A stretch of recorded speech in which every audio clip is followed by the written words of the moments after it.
In my last video, I installed a Rachio Gen 3 16-zone irrigation controller to replace two older timers, and touched on how I use a Flume water meter to measure flow while any particular zone is running.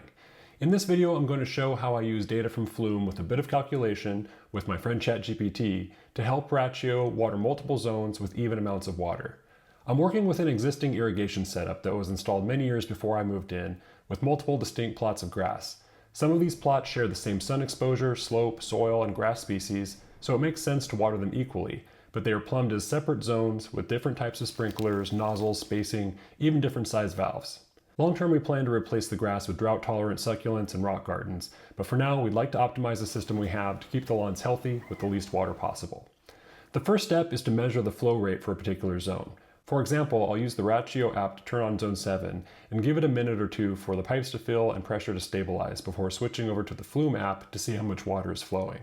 I've made sure that no other water is running in the house or outside, so this flow figure is specific to the sprinklers covering zone 7. So now I'll repeat this process for each zone, allowing plenty of time for flow rates to stabilize. Incredibly, the Flume sensor operates on a multi-year battery, but part of making that work is a slight delay between data uploads. So you need to make sure that you refresh the data in the Flume app after the water's been running for a few minutes. Once I had captured flow data for the zones I was interested in, I switched back over to the Rachio app, tapped on settings, and then yard map. And you may have seen this in my previous video, but one of the cool things Rachio lets you do is draw polygons around the different zones that you're watering. And then using satellite data, it's able to give you approximate square footage for that particular zone. So now that you have square footage from the zone that you're watering, you can combine it with the flow rate for that same zone that you collected from Flume, and the combination of these two types of data for each zone is what lets you come up with common watering rates for each zone despite varying square footage and sprinkler type. So now that Rachio has calculated that my zone 7 is approximately 374 square feet, I can switch back to the zone settings, tap on edit, and then tap on advanced, and you'll see that 374 is already entered in for the area, and scrolling to the bottom, I can also enter in a figure for nozzle inches per hour. That's a figure that I don't know yet, but it's easy enough to calculate, especially these days using something like ChatGPT. So basically, I just give it the figures that I have. If I'm watering an area that's 374 square feet at a flow rate of 6.5 gallons per minute, what is my application rate, which is the same as a nozzle rate, in inches per hour?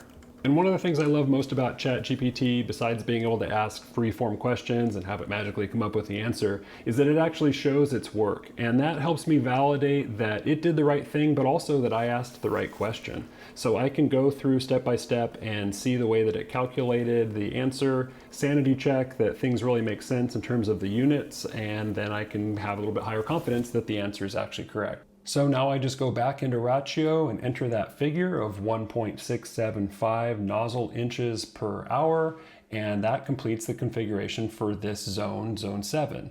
But I also have two more zones that I want to water exactly the same way. So those are zones 9 and 11, and I'll go back into ChatGPT and say, please do the same thing, but with these areas and flow rates. And it even offered to give me a nice chart at the end, which shows the area, flow rate, and the resulting application rate, which is that nozzle inches per hour that Rachio needs. I even asked it to name those rows, and it did that for me beautifully. So here's the completed table, and you'll see there's quite a bit of difference between zone 7, which is 1.68, and zone 11, 2.42. I'm going to go back into Rachio, enter those values for those zones, and then it's going to change the amount of time that it runs water for those zones, so that at the end of the day, a given blade of grass in any one of those zones should theoretically receive the same amount of water.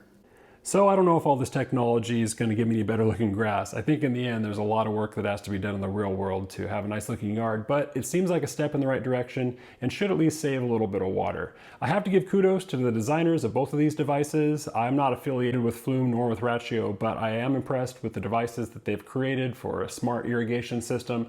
I'm really excited how they can work together, and in fact I hope that these companies will make a formal integration so it's a little bit easier to set this all up, but you can do it as I've shown in in this video. If you've got one of these devices or both of them and you're interested, I hope this was helpful. If you don't have either of them, I do recommend them, and again, I'm not affiliated, but I do have affiliate links in the description below, so if you buy them through Amazon, I'll get a couple pennies out of the deal. If you found this interesting or just entertaining, go ahead and hit the like button. That helps me more than anything. Leave questions if you've got them, and most of all, thanks for watching.